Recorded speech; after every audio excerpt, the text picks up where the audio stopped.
경기가 나쁘고 나라 전체가 힘든 거. 이 나라를 끌고 오던 게 조선, 반도체, 뭐 자동차 어렵게 됐죠. 이 나라를 이끌고 온 3대 주력 기업들이 나라 전체를 지금 흔들고 있어요. 근데 거기에서 정부가 해야 할 일이 뭐냐 이거야. 네. 주력 기업을 갖다가 어떤 식으로든 도와줘야 되는데 이 민주노총하고 이 공동정권이니까 공동정권이니까 그리고 우리 민주노총에서 맨날 반정부 데모하잖아요. 민주노총이 제일 위험한 존재인 것 같은데요? 아니, 문재인 정권한테? 위험한 전례가 아니고 지난번에 촛불 사태도 민주노총 작품이죠.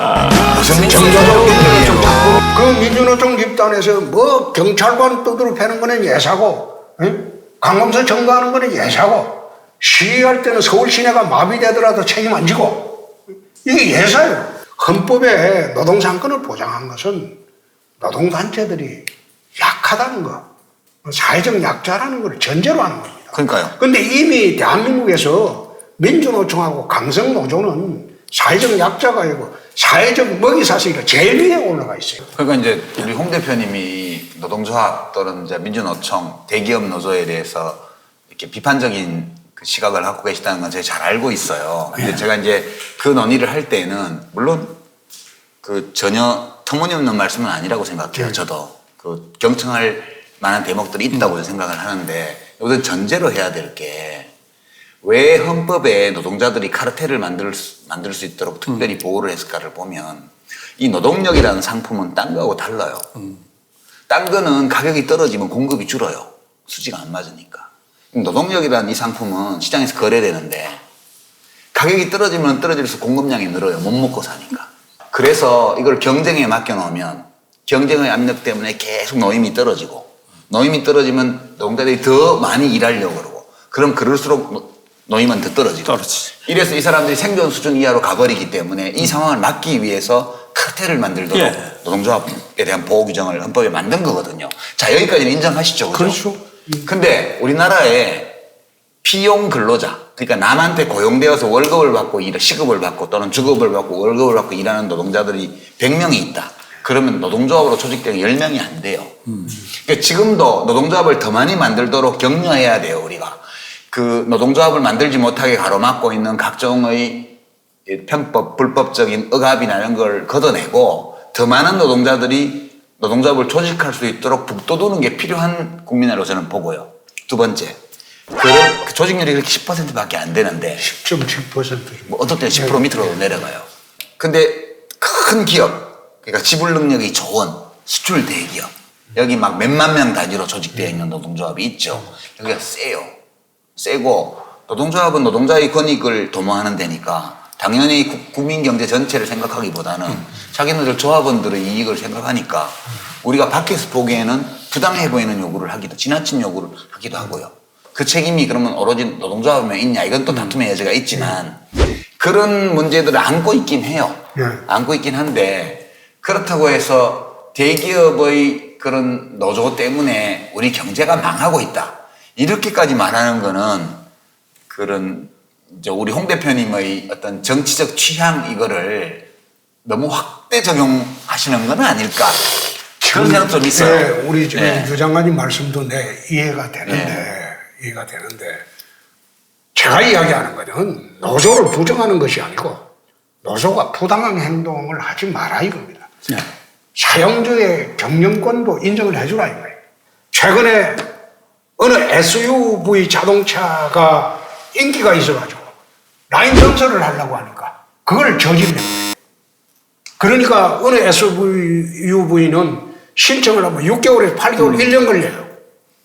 그러니까 이런 식으로 노동조합이 경영권까지 이제는 장악하는 시대가 돼버렸고 또 경영자들이 노동단체 눈치 보면서 경영을 해야 되니까 이게 나라가 투자를 하고 싶겠어요. 그래서 이제는 각자가 각자의 영역에서 충실할 일이지 자기 영역을 벗어나는 말하자면 기업가의 경영의 자유까지 침해하는 그런 짓은 하지 마라. 그리고 어느 정도까지 서로가 양해를 하는 사회를 만들어 가야지. 대통령이 긴급 재정명령이라도 해가지고 독일이 하르츠 계약처럼 노사관계 개혁을 안 하고는 나라 살리기 근데 홍 어렵고. 대표님, 네. 이제 독일 노조가 되게 세요. 특히 독일에서 금속 노조 같은 데는 전 세계에서 가장 센 노조거든요. 그렇죠. 근데 파업으로 인한 근로 손실 일수가 유럽연합 전체에서 독일이 제일 적어요. 네. 이게 그렇게 강한 노조가 있는데 왜 이렇게 파업 일수가 적을까? 이렇게 보면 한번 파업하는 거 보니까 볼프스부르크에서만 파업하더라고요. 금속 노조가 파업은 하는데 핵심 부품을 생산하는 공장 몇 군데만 파업을 하는 거예요. 무노동 무임금이니까 파업하면 임금이 안 나와요. 그럼 금속 노조에서 임금을 줘요. 그럼 나머지 그럼 뮌헨에 있는 공장의 노동자들은 놀아요. 왜? 부품이 안 와서 일을 못하는 거니까 노동자 책임이 아니잖아요. 그렇죠. 그러니까 강한 노조가 있다고 그래서 반드시 파업이 많이 일어나는 건 아니에요. 근데 왜 그러면 독일은 파업이 적을까 이렇게 보면 제가 이 제도를 우리나라에서 꼭 해야 된다는 뜻은 아니에요. 다만 독일 노조가 파업을 적게 하는 이유를 우리가 찾을 때 이것도 하나의 이유가 되더라는 건데 거기는 상장법인은요. 법에 따라서 그 이사회에 그 노조 감사위원회 노조 대표 그러니까 종업원 대표가 들어가게 돼 있어요. 네. 그러니까 근데 의결권은 2대1이에요. 의결권은 4측이 2 곱하기 2 이렇게 돼 있어서 모든 의결은 다 4측 의사들의 의결이 돼요. 근데 그 감사위원회에서 기업 경영에 관한 모든 정보를 다 열람해요. 그래서 회사가 어렵다. 그런데 폴크스바겐에서 우리가 5,000명을 감원해야 되겠다.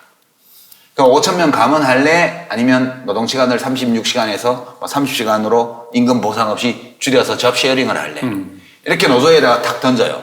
그럼 노조에서는 자기들이 감사위원회에서 경영 현황을 다 봤기 때문에 와서 회의를 해서 야, 파업을 할까 말까? 어느 걸 받을까? 둘 중에. 감원을 받아들일까? 아니면 잡 쉐어링 노동시간을 줄일까? 보상 없이. 그 논의한 끝에 노동시간을 30시간으로 줄이더라고요. 네. 그러니까 그렇게 타협이 가능한 이유 중에 하나가 신뢰예요. 사주가 돈을 빼돌리거나 회계 분식을 하거나 돈이 많이 남는데 우리한테 거짓말하거나 이런 불신이 없어요. 근데 이제 홍 대표님이 개탄하시는 그런 현상에 대해서는 저도 문제가 있다고 생각을 하는데 그런 현상이 벌어지는 것이 오로지 그러면 노동조합만의 잘못인가에 대해서는 좀 다툼의 여지가 있다는 거예요. 그래서 저는 이 문제를 앞으로 특히 대기업, 상장 대기업 이런 경우에는 노동자들이 의결권을 행사 못하더라도 적어도 우리 회사가 재무적으로 어떤 상태인지에 대해서는 알 수 있도록 그런 제도적인 방안을 포함해서 좀 논의를 했으면 좋겠어. 노동개혁 논의를 할 때요. 우리 유 장관 옛날하고 많이 달라졌어요. 저 옛날부터 이거 주장했어요. 아니, 아까는 똑같다고 그러시고 독일 공동결정법이요. 법에 따라 산 거예요. 아니 그게 아니고 오늘 뭐 이야기한 것 중에서 제일 마음에 드는 게 방금 노동개혁 부분입니다. 나는 유 장관이 이 정도로 플렉시빌리티가 있다는 건 참